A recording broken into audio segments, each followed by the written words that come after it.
وعن ابی ہریرہ رضی اللہ تعالیٰ عنہ قال قال رسول اللہ صلی اللہ علیہ وسلم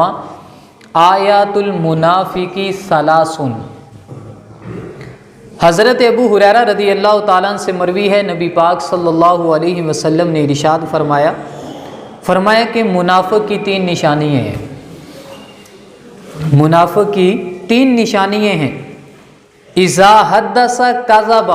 فرمایا وہ جب بھی بات کرے گا تو جھوٹ بولے گا۔ وَإِذَا وَعَدَكَ أَخْلَفَ، فرمایا جب بھی وعدہ کرے گا تو وعدہ خلافی کرے گا۔ وَإِذَا أُوتِيكَ خَانَ، او کما قال علیہ السلام، اور فرمایا جب بھی اسے امانت دی جائے گی فرمایا اس میں خیانت کرے گا۔ یعنی آیت المنافقی ثلاث، منافق کی 3 نشانیاں۔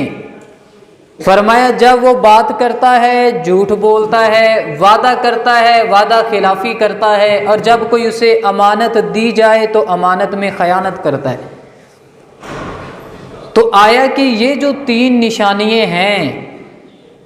جو نبی پاک صلی اللہ علیہ وسلم نے جس کا ذکر فرمایا ہے، ہم اب اس کی بنا پر کسی بندے کو منافق کہہ سکتے ہیں؟ ہم یہ سوچ سکتے ہیں کہ کوئی بندہ ہمیں دھوکہ دے رہا ہے ہم اسے منافق نہ کہیں، کیونکہ نشانی تو پائی جا رہی ہے۔ فرمانے والے نبی علیہ الصلوۃ والسلام ہے، فرمایا جس بندے میں 3 نشانیاں جمع ہو جائیں اب وہ بندہ منافق ہے،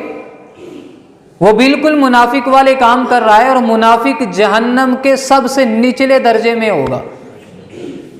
اسے جہنم کے سب سے نچلے درجے میں ڈالا جائے گا۔ اور امام مسلم نے یہ بھی اضافہ کیا،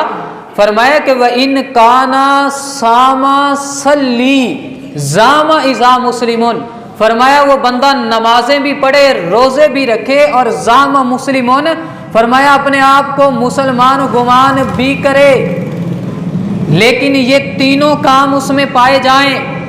وہ امانت بات کرے جھوٹ بولے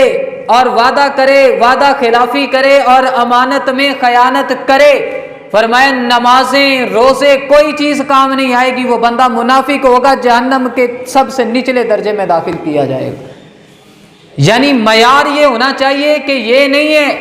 کہ کوئی بندہ نمازی ہے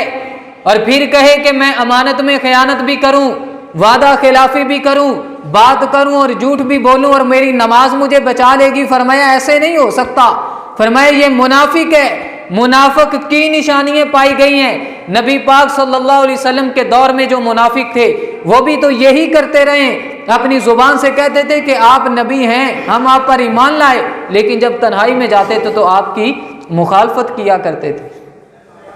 وعدہ خلافی کرتے تھے، امانت میں خیانت کرتے تھے۔ تو فرمایا یہ منافق کی نشانی ہے، اور اللہ تعالیٰ نے نبی پاک صلی اللہ علیہ وسلم کی وہ 40 سالہ زندگی ہمارے سامنے رکھی کہ جب آپ نے یہ نہیں فرمایا کہ میں اللہ کا نبی ہوں، نبوت کا ابھی تک اعلان نہیں فرمایا،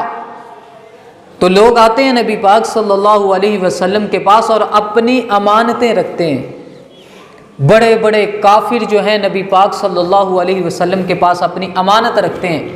اور آپ کو صادق اور امین کہا جاتا ہے، صادق اور امین کے نام سے آپ کو یاد کیا جاتا ہے، اور ساری چیزیں اپنی خاص چیزیں نبی علیہ الصلوۃ والسلام کے پاس امانت رکھتے ہیں۔ تو اللہ تعالیٰ نے سب سے پہلے نبی پاک صلی اللہ علیہ وسلم کی وہ 40 سالہ زندگی ان کے سامنے رکھی اور فرمایا اب آپ فرمائیں کہ میں اللہ کا نبی ہوں، اور فرمایا جب وہ آپ کی وہ کردار وہ آپ کی زندگی دیکھیں گے، آپ صادق ہیں، آپ امین ہیں، آپ جو بات فرمائیں گے وہ اس پر ایمان لے آئے گے۔